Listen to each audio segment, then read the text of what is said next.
자, 여러분 반갑습니다. 겸이TV의 김창겸이라고 합니다. 오늘은요, 자, 평촌에 이제 수업을 좀 가는 길인데, 가다가 휴게소에 좀 들렸고, 짜투리 시간에 영상을 하나 지금 촬영하고 있습니다. 오늘 제작할 영상은요, 그 시험에 출제되는 시대별 화폐에 대한 이야기를 좀 이야기해 볼 수 있도록 하겠습니다.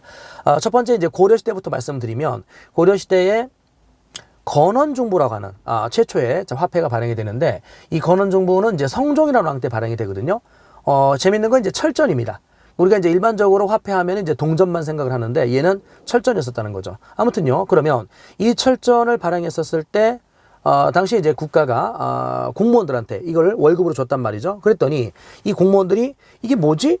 쇠 조각인데? 라고 하면서 이걸 들고, 꾸러미를 들고 어디로 가냐면, 대장간으로 가요. 대장간에 가가지고 이것 좀 녹여주세요. 밥그릇 좀 만들어주세요. 그러니까 이들은 어떤 생각을 했냐면, 국가가 쇠 조각을 줬고 이걸 가지고 니들이 원하는 물건을 만들어서 써라. 뭐 이렇게 이제 화폐를 이해를 했었던 겁니다. 그러니까 화폐의 어떤 필요성 이런 거 못 느끼는 그런 시대라고 할 수 있겠죠. 아무튼요, 그 이후에 이제 국가가 또 이제 화폐를 발행하는데, 숙종이라는 왕 때 사만통보, 해동통보, 그 다음에 활구, 이런 것들이 발행이 돼요. 이 활구 같은 경우는 뭐 이름도 좀 신기하고 또 모양도 특이하게 생겼거든요. 그래서 한반도 모양을 본떠서 만들었다 해서 호리병 모양으로 이렇게 이제 생겼어요. 그리고 이제 이 활구는 다른 말로 이제 은병이라고도 하는데 고가 화폐였었던 거죠. 은으로 만든. 자, 아무튼요. 그러면 고려시대 화폐는 여러분들 4개를 일단 기억을 하십시오. 뭡니까? 최초의 철전이라고 할 수 있었던 건원, 중보. 자, 그다음에 사만통보, 해동통보, 활구, 이렇게 4개를 기억하시고요. 자, 결론. 고려시대는 화폐가 널리 유통되진 못했다. 그럼 이제 일반 백성들은 여전히 쌀이라든지 곡식이라든지 삼배 이런 것들을 이제 화폐 대용으로 쓰고 있었던 거죠. 자, 이제 조선시대로 넘어가게 되면 조선 전기와 후기로 나눠서 볼 건데요. 조선 전기 같은 경우 이제 저화라는 지폐가 발행이 됐고 또 조선통보라는 게 발행이 되거든요. 그런데 이 저화와 조선통보 같은 경우도 널리 유통되지 않습니다. 마찬가지로 백성들은 여기 있는 쌀이라든지 곡식 뭐 이런 것들을 화폐 대용으로 썼고요. 중요한 게 있는데 면포, 이 면포를 화폐 대용으로 쓰기 시작합니다. 이 면포 같은 경우는 우리가 이제 그 목화를 말하는 거거든요. 면화, 목화, 면포 다 같은 걸로 이해하시면 되고요. 고려 말에 여러분들이 알고 있는 이제 문익점이 가지고 들어왔지 않습니까?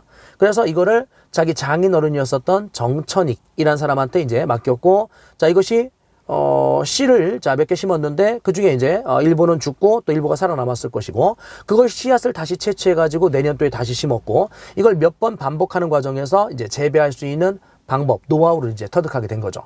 그러면서 이제 이것들이 이제 서서히 주변으로 확산이 됐고, 조선 전기에 왔었을 때 이 목화가 널리 이제 재배가 되거든요. 그러면서 면포라는 게 널리 유통이 됐고, 의생활의 혁신, 그러니까 옷 입는 생활에 큰 변화가 나타난 게 바로 조선 전기였었던 거거든요. 아무튼요, 그래서 이제 그 면포를 화폐 대용으로 쓸 수 있을 만큼 널리 유통돼 있었던 겁니다. 우리는 이제 화폐에 대한 이야기를 하고 있는 거니까 다시 돌아오면, 조선 전기 때까지는 어쨌든 화폐가 널리 유통되지 못하고 있다. 자, 이 정도.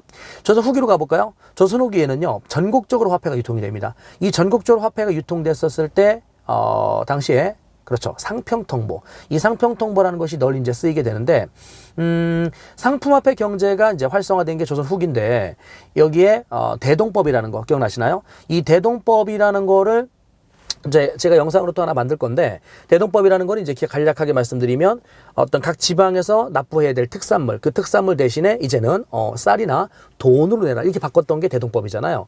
그때 돈으로 내라 이게 바로 이제 상평통보. 그러면서 이제 전국적으로 널리 유통이 됩니다. 그러면 조선시대 후기에 와서야 화폐가 널리 유통되었고, 또 기억할 건 없나요? 예, 하나 더 추가로 말씀드리면 19세기에 흥선대원군이 경복궁을 이제 중건하잖아요.